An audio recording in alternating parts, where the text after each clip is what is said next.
Does your list of New Year's resolutions look a little bit like this? A long list of goals you hope to accomplish in 2017. Tackling too many things in this way, though, could be setting you up for failure. In other words, it may not be your fault unless you come up with the wrong things. But we have some help with your resolution planning. We have Dr. Brett Daniel with Swedish Medical. Good morning. Good to have you here. Good morning. Thanks for having me. So a lot of people think that they have to come up with New Year's resolutions, and then they get stuck or they come up with that laundry list. Is the idea of creating resolutions to begin with, is that healthy?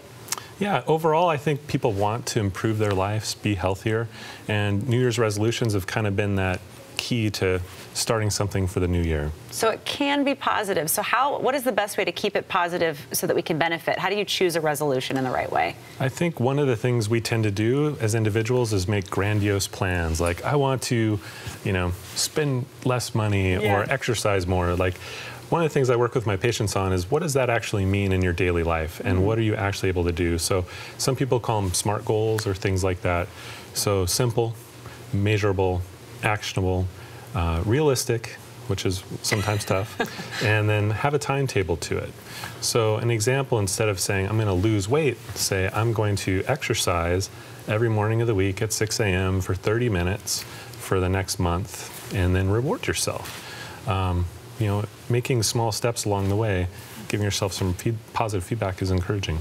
I would imagine that the length of list that you make might have something to do with that. How many resolutions do you think is realistic? It kind of goes back to what you're trying to change. Right. So if this is a lifelong habit, trying to change a lifelong habit is a big deal. It's going to take all of your willpower, brain power, and everything to do that. If it's something simple like, I'm not going to eat that brand of food or something, I'm going to choose one thing different.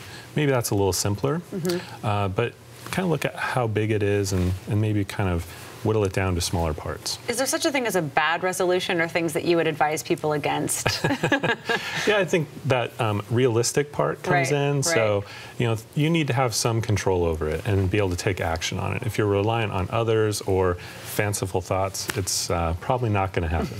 I tend with my resolution list, I make it, and the process of making it makes me feel really good about myself. Exactly. And then I set it down somewhere and I never find it again. What's the best way to stay on track once you've put them out there? Yeah, so there are a ton of apps for losing weight that I recommend for people.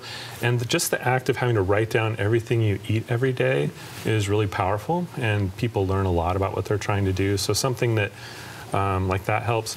The other thing I find works really well are competitions with coworkers or accountability with spouses.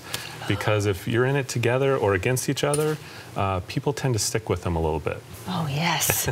That speaks to me. Exactly. You're saying I can win? Then we're doing this. Yeah, and then share a goal too. It's not just beating each other, but then as a team, if you set a collective goal and hit it, then all of you benefit from the rewards too. So there's individual winners, but as a group, you're working together, because then it's also a positive experience. These are great. Dr. Brett Daniel, thank you so much. Yeah, thanks. Really Have a good holiday. Appreciate it. You too.